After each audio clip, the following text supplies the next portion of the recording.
8월을 시작한 첫째 주일입니다. 폭염으로 많은 분들이 힘들어합니다. 폭염 잘 이겨내고 견뎌낼 수 있는 하나님의 은혜의 역사가 일어나기를 간절히 소망합니다. 저는 우리 오늘 대표교다신 장로님이 간절히 기도해 주셨듯이 최근에 일본의 경제 도발로 한국 정말 경제 전반에 심각한 어려움이 우려되고 있습니다. 하나님의 자녀들이 어떻게 해야 합니까? 정말 더 나라와 민족을 위해 기도할 수 있는 믿음의 자녀들이 될 수 있기를 간절히 소망합니다. 저는 지난주 선교보고를 들으면서 헝가리 선교사님을 통하여 헝가리 개혁교회의 역사가 700년, 800년이 넘는다는 소리를 듣고 깜짝 놀랐습니다.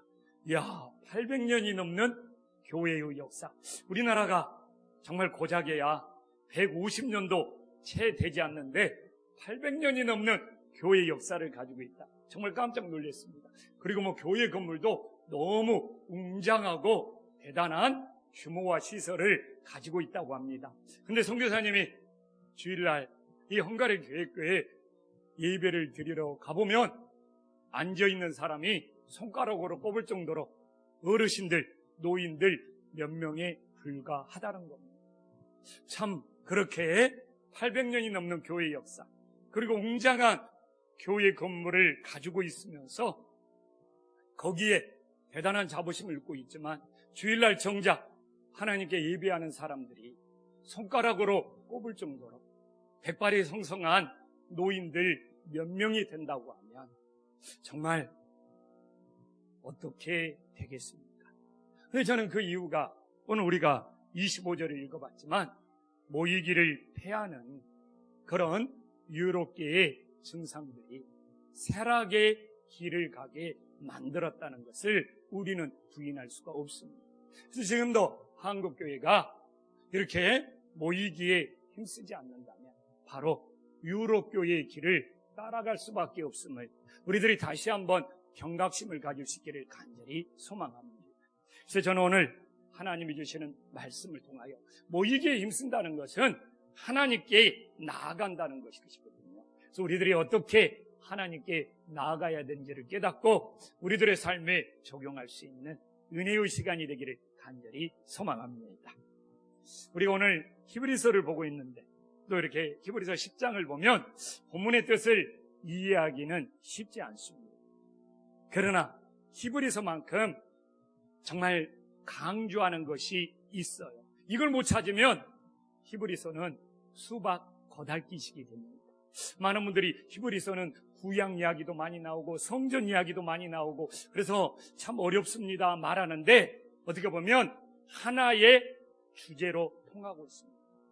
정말 히브리서만큼 예수님의 보혈을 강조하는 서신이 없습니다.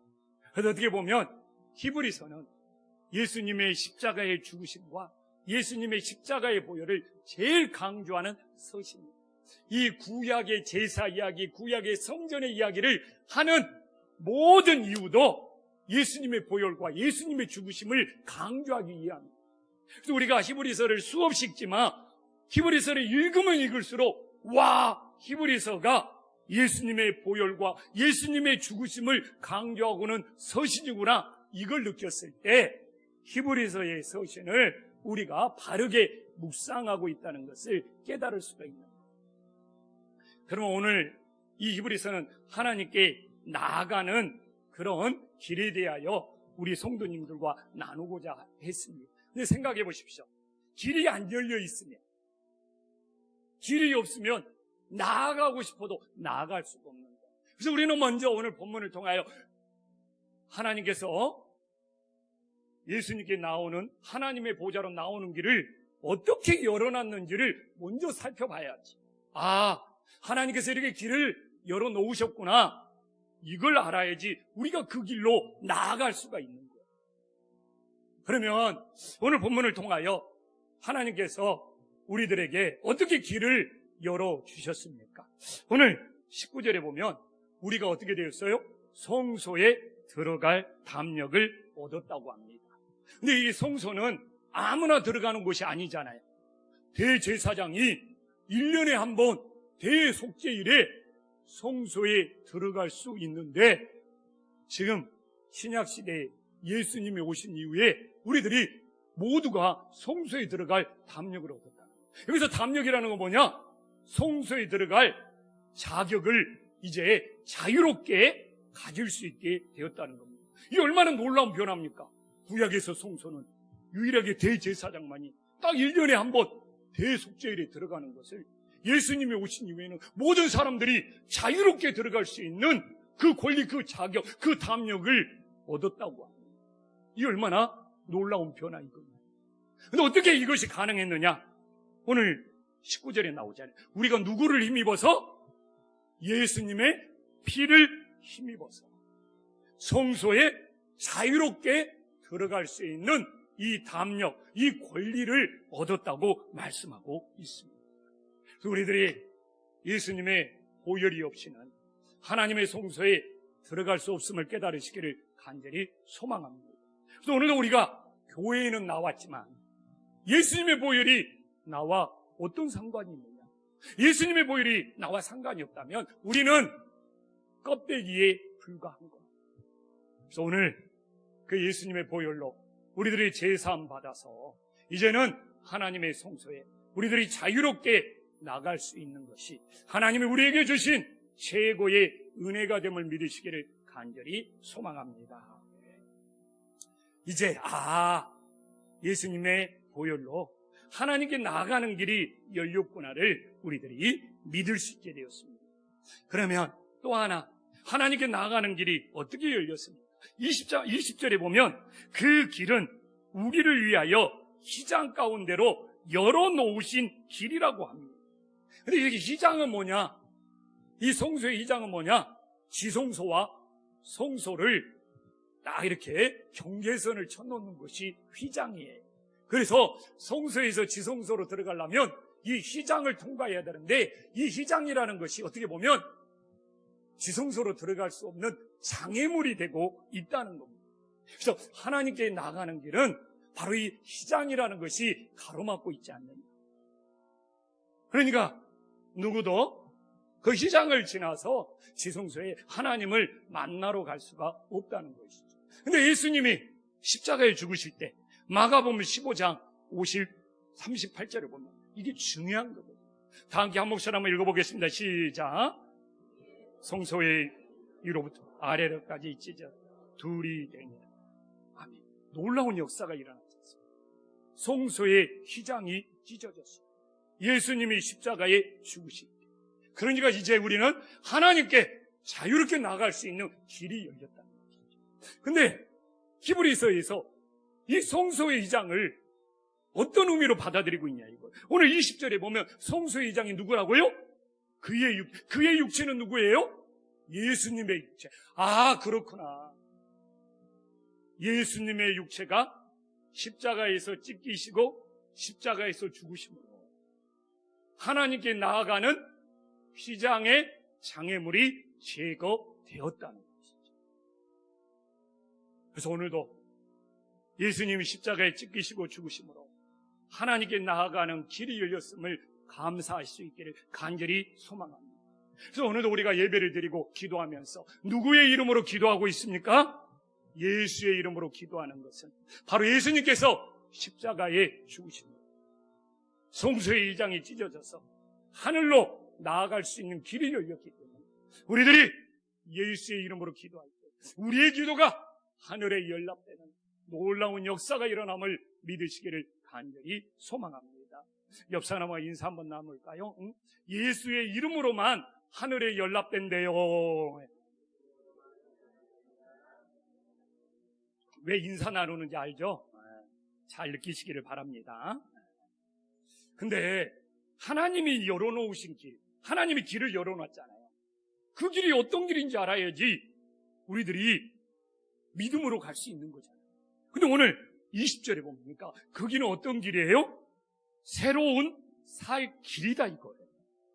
하나님께서 여기서 새롭다는 것은 하나님 우리들에게 새 언약으로서 새롭게 구원받을 수 있는 우리의 영혼이 살 수 있는 길을 열어주셨다는 것이죠. 그러면 예전에는 구약에 옛 언약을 주셨는데 구약의 그 옛 언약을 우리는 율법이라고 그러잖아요. 그럼 그 율법, 구약에서 주신 율법은 어떤 길이었기에 예수님이 오셔서 우리에게 새로운 구원의 길을 주셨느냐?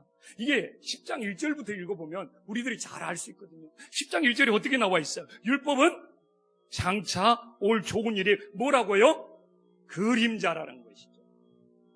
그런데 여러분, 예수님이 오시기 전에는 그래도 그림자를 통하여 예수님이 오시기를 기다려요. 근데 진짜 딱 예수님이 오셨어. 진짜 예수님을 바라봐야 돼요? 그림자를 바라봐야 돼요? 진짜 예수님을 바라봐요. 이게 실체라는 거예요. 근데 많은 사람들이 지금도 예수님이 오셨는데 그림자만 바라보고 있어. 그럼 이게 진짜 예수님을 믿는 믿음이 될 수 있느냐 이거예요. 그렇기 때문에 구약의 그림자는 임시 방편이었다. 예수님이 오시기 전까지 임시로 사용하는 것이다. 그러나 예수님이 직접 오셨기 때문에 우리는 더 이상 그림자를 볼 필요가 없는 거예요. 예수님을 직접 바라보고 예수님을 직접 만나면 되는 거예요. 이게 바로 오늘 20절에 나와 있는 새로운 살 길이 되는 거예요. 그래서 이 새로운 살 길은 뭐예요? 구원의 길이 되고 생명의 길이 되는 것이죠. 그래서 10장은 이걸 열심히 설명하고 있어요. 오늘 11절을 보더라도 구약의 제사는, 구약의 예배는 제사장이 매일매일 반복해야 된다는 이야기를 제가 지금 10절, 11절만 보여주고 있는데 10장 전반부에 구구절절 보여주고 있어요. 그러나 예수님이 단번에 십자가의 죽으심으로 구약의 제사를, 그 피의 제사를 반복할 필요가 있어요? 없어요? 이제는 없는 것이죠. 왜? 예수님이 다 이루셨기 때문에. 예수님이 살 길이고 구원의 길이기 때문에. 그래서 오늘도 다른 길이 아니라 우리의 생명을 구원하신 살 길이 되신 예수님만 바라보고 나아갈 수 있기를 간절히 소망합니다. 자, 봐보십시오. 여기까지 히브리서를 맛을 봤는데 이 히브리서가 예수님의 보혈과 예수님이 십자가의 죽음을 얼마나 강조하고 있는지. 그래서 히브리서를 보면서 예수님의 보혈과 예수님의 십자가의 죽음을 강조하고 있다는 것을 느끼지 않으면 히브리서를 우리는 껍데기만 보고 있는 거죠. 자, 이제 하나님이 어떻게 길을 열어놨다는 걸 알았어요. 예수님의 보혈로 길을 열어놓고 예수님의 십자가의 죽으심으로 휘장을 찢으시고 우리가 나아갈 수 있도록 만들어 놓구나. 그 길이 생명의 새로운 구원의 길, 살 길이구나. 그러면 가야 되잖아요. 이제 그 길로 나아가야 되잖아요. 그러면 그 길을 우리들이 어떻게 나아가야 되느냐? 다음으로는 여기에 관심을 가져야 되잖아요. 어떻게 나아가야죠? 오늘 22절에 보면 그 길을 나아가기 전에는 악한 양심을 버려라는 거예요. 악한 양심을 버리지 않고는 하나님이 열어놓으신 길로 나아갈 수가 없다는 거예요. 근데 이 악한 양심은 뭐냐? 세상에서 더러워진 마음, 세상의 죄악으로 더러워진 마음이에요. 그러면 우리는 오늘 어떻게 보면 다 세상에서 더러워진 마음을 가지고 왔을 수 있어요. 그러면 이제 세상에서 더러워진 악한 양심이 되었는데 우리는 어떻게 해야 됩니까? 그래서 오늘 22절에서 마음에 뿌림을 받아야 된다고 이야기해요. 여기서 마음에 뿌림을 받아야 된다는 건 뭡니까? 이것도 예수님의 보혈을 의미합니다. 세상에 더러워진 우리들의 양심이 예수님의 보혈에 뿌림을 받아 씻음받을 수 있는 놀라운 역사가 일어나기를 간절히 소망합니다. 그래서 우리는 아버지 앞에 나와서 제일 먼저 마음에 보혈의 뿌림을 받는 회개의 기도를 드려야 되는 거예요. 십자가의 보혈로 우리의 마음에 뿌림을 받아야 돼. 많은 사람들이 오늘 우리가 보면 알겠지만 22절에 몸은 뭘로 씻음을 받았어요? 맑은 물로 씻음을 받았다. 세례받은 것이죠. 근데 오늘 히브리에서 말하는 것은 물로 세례받은 믿음과 예수님의 보혈로 우리 마음이 씻음받았다는 것이 일치를 이뤄요. 근데 만약 오늘 대부분 사람들이 세례를 받고 성찬에 참여합니다. 물로 우리 몸이 씻음받는 세례를 다 받았다는 것이죠. 근데 내 마음에 회개를 하여 예수님의 보혈로 내 마음이 씻음받았다는 그 믿음이 없어. 그러면 세례 받았기 때문에 성찬은 참여하지만 이 성찬이 예수님의 보혈과 예수님의 몸으로 느껴지겠느냐? 진짜 믿음은 물로 세례받은 믿음과 예수님의 보혈로 내 이 세상에 더러워진 양심이 씻음받았다는 이 용서의 믿음, 회개의 믿음이 있을 때 오늘 성찬도 진심으로 받는 성찬이 되고 우리 믿음도 하나님 안에서 온전한 믿음이 된다는 것을 다시 한번 깨달을 수 있기를 간절히 소망합니다.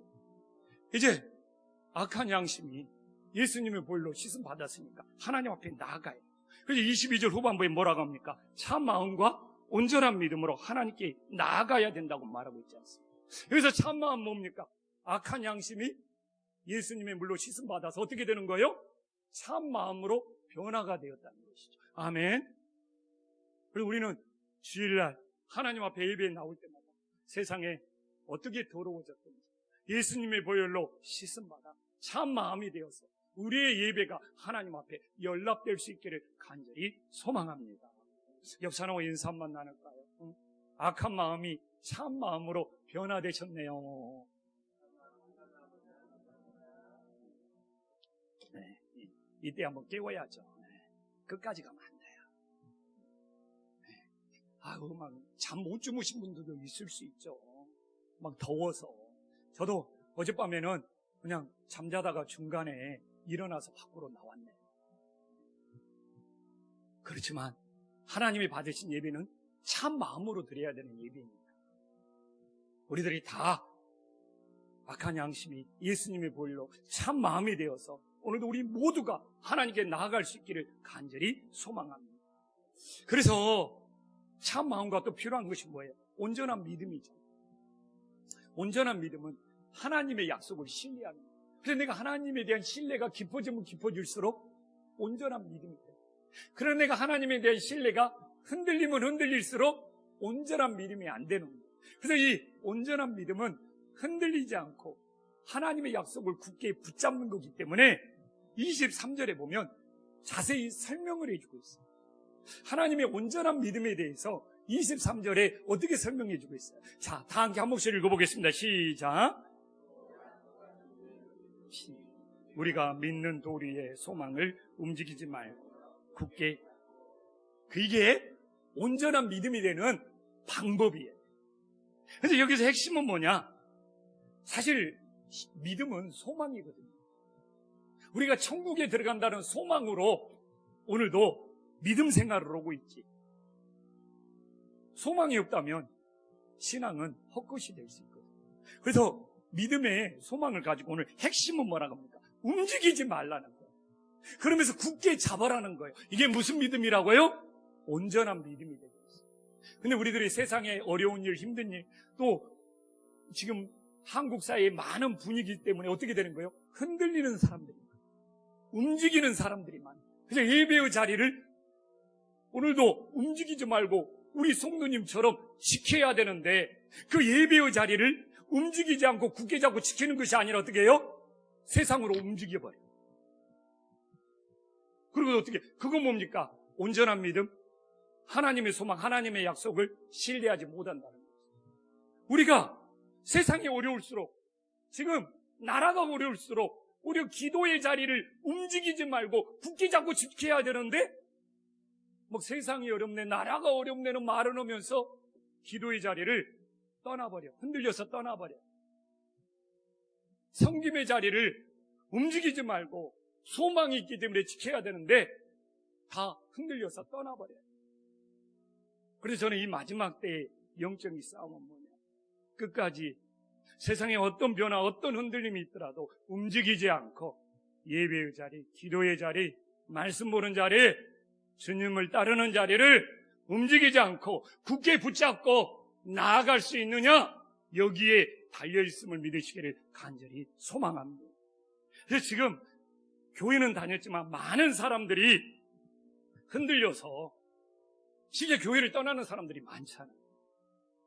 그래서 우리들이 온전한 믿음이라는 것은 오늘 보면 우리가 23절을 읽었지만 하나님은 미쁘시다는 거잖아요. 미쁘시다는 것은 하나님은 변함이 없다는 거예요. 하나님은 반드시 약속을 지킨다는 거예요. 근데 우리가 움직여버려. 응답받을 수 있어요?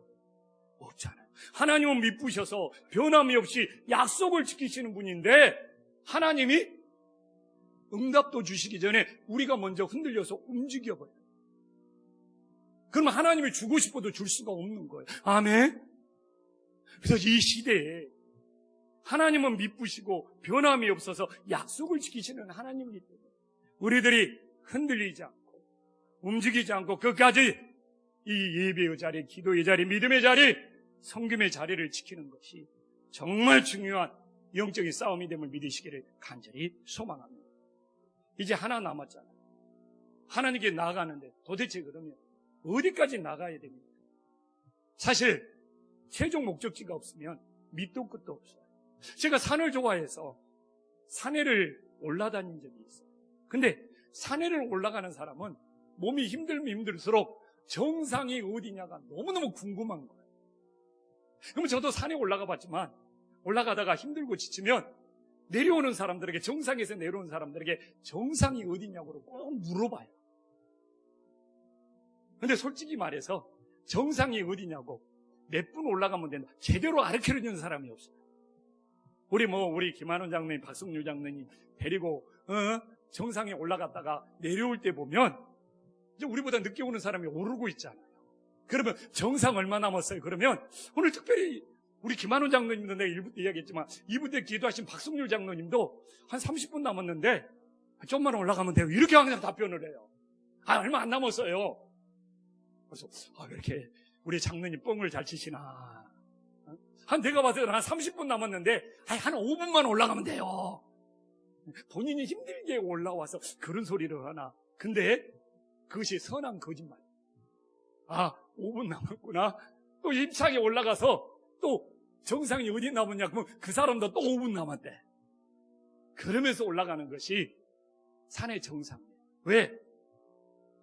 사람은 목적지가 있을 때 아무리 힘들어도 포기하지 않고 그 목적지에 도달할 수 있는 거예요. 근데 최종 목적지를 잃어버렸다. 그러면 이게 우리의 이 선한 싸움, 영적 싸움이 너무 막연하고 지치는 거예요. 그래서 오늘 말씀도 하나님이 분명히 길을 열어놓으셨잖아요. 이제 우리들이 하나님 앞에 어떻게 나아가는지를 알았잖아요.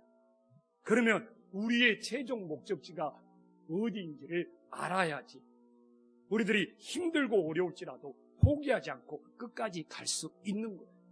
그래서 오늘 본문에서 그걸 찾아요. 오늘 많은 사람들은 제가 막 모이게 힘쓰자 이 설교를 걸을 줄 알았죠. 더 중요한 것은 최종 목적지를 알아야지 모이기에 힘쓸 수 있어요. 오늘 25절에 나와 있죠. 그날.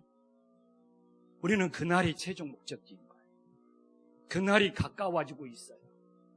그날이 가까워질수록 그 최종 목적지, 그날이 가까워질수록 그것이 없으면 오늘 24절, 25절에 나와 있지만 25절에 모이기에 힘쓰자, 모이기에 힘쓰자. 그날을 잃어버리면 모이기에 힘 안 씁니다. 최종 목적지를 모르면 산에 올라갈 수가 없고 정상에 갈 수가 없는 거예요. 그래서 저도 이 본문을 보면서 내가 최종 목적지를 모르고 설교했다. 교회 다닌 사람 오늘 여기 있지만 이 히브리서 이 본문을 보면 모든 목사님, 저 같은 분, 또 우리 성도님들 제일 좋은 것이 서로 돌아봐 사랑과 선행을 격려하며 모이기에 힘쓰자. 이거 엄청 강조합니다. 그러나 동기부여가 안 돼요. 왜 모이기에 힘써야 되지? 안 되잖아요. 그래서 제가 처음에 시작하면서 유럽교회가 모이기에 힘쓰자. 지금 유럽교회는 목사님조차도 여름 휴가 때는 교회 문 닫고 휴가지를 가봐요. 근데 왜 그러느냐? 모이기에 힘쓰지 않는 그 근본적인 안으로 들어가면 뭐예요? 그날을 잃어버린 거예요. 유럽교회가 그날을 기다리지도 않고 그날을 준비해주지도 않기 때문에 모여야 되는 의욕이 없고, 그렇기 때문에 움직여서 예배 자리를 움직여서 세상으로 가버리는 거예요. 만약 한국교회도 그날을 잃어버린 거예요. 내가 오늘 모이기에 힘쓰자고 아무리 외쳐도 가슴에 안 다가오는 거예요. 그래서 오늘 본문은 모이기에 힘쓰는 것을 강조 안 해도 그날이라는 최종 목적지를 분명히 한다. 움직이지 않고 예배의 자리, 기도의 자리를 지킬 수 있는 거예요. 그날을 모르는 사람들한테 모입시다 이게 안 되는 거예요. 그래서 오늘 성경에서 말하는 그날의 의미가 무엇인지를 알고 우리 가슴에 새길 때 모여라 말 안 해도 우리가 기도의 자리에 한 번 더 모이고 예배의 자리에 한 번 더 모이고 말씀 본 자리에 한 번 더 모일 수 있는 동기부여가 됨을 깨달으시기를 간절히 소망합니다. 제가 이 그날에 대해서 관심을 가진 것은 작년에 창세기 성경 묵상반을 할 때 거기에서 성경에 이 그날이라는 말이 여기에서 처음 나오는 거를 깨닫고 알 수가 있었어요. 성경에서 그날이 제일 처음 어디에 나옵니까? 노아 홍수 심판에서 나오고 있어요. 이게 중요한 거죠. 하나님의 세상을 홍수로 심판할 때 처음으로 그날이라는 단어가 나오고 있어요. 그럼 우리는 당연히 그날은 하나님의 심판의 날과 연결됐다는 것을 알 수 있죠. 우리가 창세기 7장 11절에 다 함께 한번 읽어보겠습니다. 너무 처음으로 여기서 그날이 나오고 있는 거예요. 함께 읽어보겠습니다. 시작.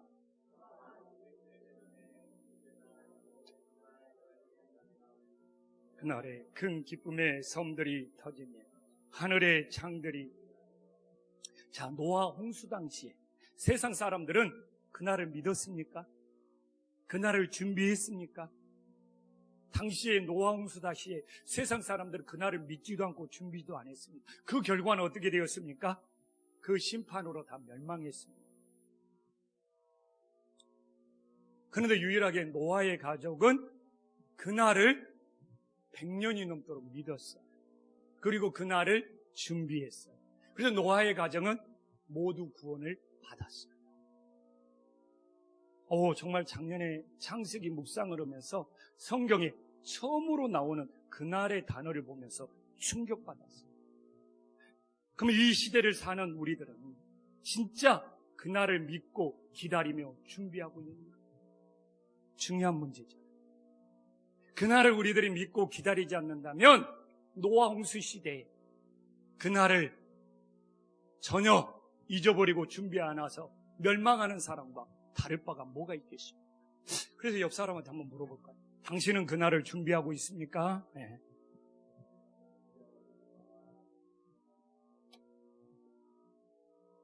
이제 성경에 선지자서를 보면 예수님이 오신다는 그날들이 구구절절 나옵니다.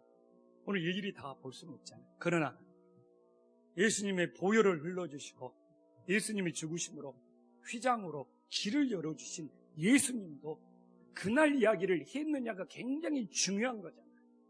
예수님은 우리들에게 그날을 어떻게 말씀하시는 겁니까? 우리는 예수 이름으로 오늘도 기도하고 예수 이름으로 오늘도 예배하고 있기 때문에 예수님은 직접 그날을 어떻게 말씀하셨는가 중요한 문제잖아요. 복음서에 다 나와 있지만 마가복음 13장 19절 우리들이 한 목소리로 읽어보겠습니다. 시작. 환난 날이 되게 하나님께서 창조하신 시초부터 지금까지 이런 환난이 없었고 후에도 예수님도 제자들에게 친히 그날을 말씀하셨구나. 그날은 예수님이 재림하시는 날이고 예수님이 재림하셔서 심판하신 날이라는 것을 우리는 어렵지 않게 알 수 있습니다. 그래서 예수님이 그날을 말씀하신 다음에 비유들을 말해요. 미련한 다섯 처녀처럼 교회를 다니고 있지만 예수님이 오시는 그날을 준비하지 못하는 미련한 다섯 처녀들은 다 심판받지만 슬기로운 다섯 처녀가 신랑이 오시는 그날을 등잔에 기름을 준비하고 있어야지만 그 신랑을 맞이할 수 있다는 것을 이 말씀을 하신 이후에 비유를 통해서 계속 이야기하고 계십니다. 우리는 등잔에 기름을 준비하고 신랑이 다시 오시는 그날을 맞이할 준비를 하고 있습니까? 아니면 미련한 다섯 처녀처럼 뭔가 신앙은 있는 것 같고 뭔가 교회 다니는 등잔은 있는 것 같은데 신랑이 오시는 그날을 준비하지 못하는 신앙입니다. 정말 내 이 신앙의 이 형식 속에 예수님이 오시는 그날을 준비하는 그 믿음에 기름이 있는지 우리 자신을 점검해서 예수님이 다시 오는 그날을 준비하며 기다릴 수 있기를 간절히 소망합니다. 그래서 오늘 이제 결론으로 히브리서 25장은 그날이 점점 가까이 오고 있다는 거죠. 그날이 멀리 있는 것이 아니라 히브리서는 그날이 점점 다가오고 있다는 거죠. 진행형이잖아요. 내가 나이를 들어가면서도 그날이 가까이 오고 있는 거예요. 또한 이 세상의 흐름을 보더라도 예수님이 재림하는 그날이 가까이 옴을 보고 있는 거예요. 그래서 오늘 모여라 모여라 이걸 수백 번 외치는 것도 중요하죠. 내가 정말 그날을 준비하며 기다리고 있는 거예요. 예수님의 비유처럼 신랑을 맞이할 수 있도록 그날에 오시는 예수님을 맞이할 수 있도록 내 등잔에 기름이 있는 거예요. 이게 중요하답니다. 오늘도 저도 목회자의 삶을 살고 있지만 그날을 믿지 못한답니다. 내 이 목회가 헛된 수고가 됩니다. 절제할 필요가 뭐가 있고. 그러나 그날을 준비하고 기다리기 때문에 내가 움직이지 않고 믿음의 자리, 기도의 자리, 예배의 자리를 지킬 수 있고 그러다 보면 모이기에 힘쓰는 것은 저절로 되는 거예요. 그러나 그날을 기다리지 못함으로 우리들이 흔들려가지고 예배의 자리를 떠나버리고 기도의 자리를 떠나버린다면 우리의 등잔의 기름은 다 사라져버릴 거죠. 그러면 어떻게 되겠느냐? 그래서 모이냐 모이지 않느냐 중요한 것 같지만 그날을 어떻게 준비하느냐에 달려있는 거예요. 그래서 우리 각자 정말 그날은 가까이 오고 있습니다. 나는 하나님 앞에서 그날을 진심으로 믿고 있으며 그날을 기다리고 준비하는지 우리 자신들을 돌아보고 우리의 믿음들을 바로 세울 수 있는 놀라운 역사가 일어나기를 간절히 소망합니다. 기도하겠습니다.